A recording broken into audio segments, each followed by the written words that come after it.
All right, so today we're diving into a pretty raw, direct philosophy for rebuilding yourself after a breakup. And let me tell you, this is not about some quick fix. It's a full-blown manual for a personal overhaul. The source calls it Modo Guerra, which basically means war mode. So right off the bat, we get hit with this core idea, this central paradox. Think about that for a second. It's saying that the path to forget someone and the path to get them back are exactly the same. There's only one road forward. And what is that road? It's war mode. Now, this isn't just some vague mindset, you know? It's a real commitment to rebuilding yourself from the ground up through sacrifice, real effort, and just plain hard work. It's about proving your value to the most important person there is, yourself. Okay, but before we jump into the solution, we've got to understand the problem this whole thing is trying to solve. The source frames it as this predictable decline that can happen during a relationship, what it calls the downward spiral. The source puts it bluntly, right? It asks this question. And you got to understand, these numbers, 9 and 6, they're not about looks. They're a metaphor for your total value, your confidence, your self-worth, the whole package. When she met you, you were at your peak, a 9. By the end, you dropped to a 6. So what happened? So here's how that fall from grace supposedly happens. First up, you ditch your friends, and that tanks your social status. Next thing you know, those hobbies that made you, well, you, they're gone. Then your physical health starts to slide.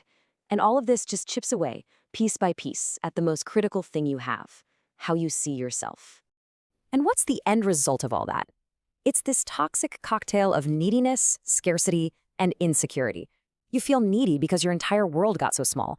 You give off a vibe of scarcity because, frankly, you don't have much else going on. And you're insecure because you look in the mirror and don't even recognize that guy anymore. All right, so that's the downward spiral of destruction. What's the alternative? It's called the upward spiral of construction.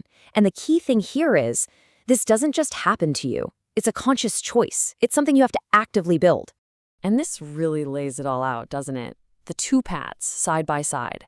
On one side, you've got destruction, or destruction. That's all about running from pain, looking for that quick fix, and playing the victim. The other side? Construction. Construction. It's the total opposite. It's about taking responsibility, facing that pain head on, and building your self-worth piece by piece through real sacrifice. Okay, so this whole upward spiral thing is designed to make you more attractive. But what does that even mean? This philosophy has a pretty unique take on it, so let's break it down. So what really makes a man attractive? And we're not talking about just looks or money, the stuff you see in movies.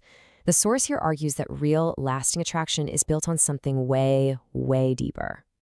And here they are, the 4 pillars according to this framework. First, your social status. That's your network, your world. Second, a powerful self-concept. That's your inner game, your belief in yourself. Third, emotional independence. You don't need anyone else to validate you. And last, exclusivity. The idea of being wanted, but being selective, maybe even a little unattainable. Now, this is a really important point. When we talk about a powerful man here, it's not what you might think. It's not about having power over other people. No. The idea here is that a truly powerful man is someone who has power over his own world. The ability to literally build and change his own reality, no matter what's happening on the outside. All right, so we've talked about the why. Now it's time for the how. This is the actual playbook. These are the steps, the non-negotiables for getting into Modo Guerra and starting that climb up. Step 1, no surprise here, hit the gym. And this is non-negotiable. It's not just about getting bigger muscles. It's about discipline. It's about proving to yourself that you can do hard things. It's about physically rebuilding your entire presence.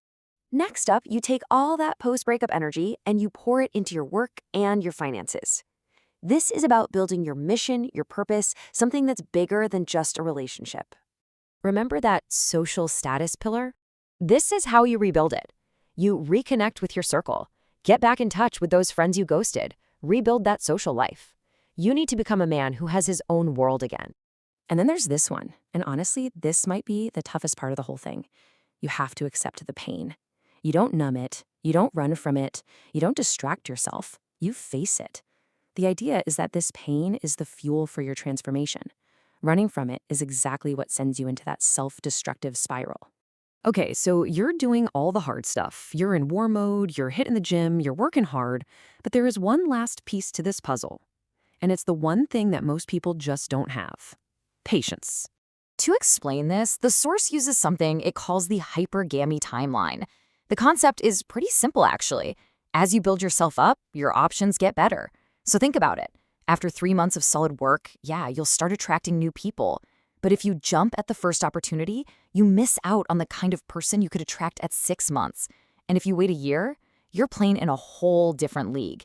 Your patience is literally what determines the quality of your future.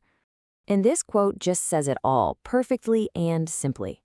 The quality of women you will attract in 1 year is not the same as the ones you attract today.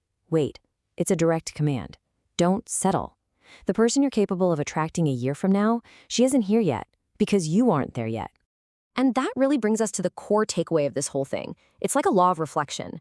If you want to attract someone in the top 1%, well, you have to become someone in the top 1%. And this is where it all comes back to you. The final provocative question this entire philosophy leaves us with. The source says that the people you attract are a direct reflection of the man you are right now.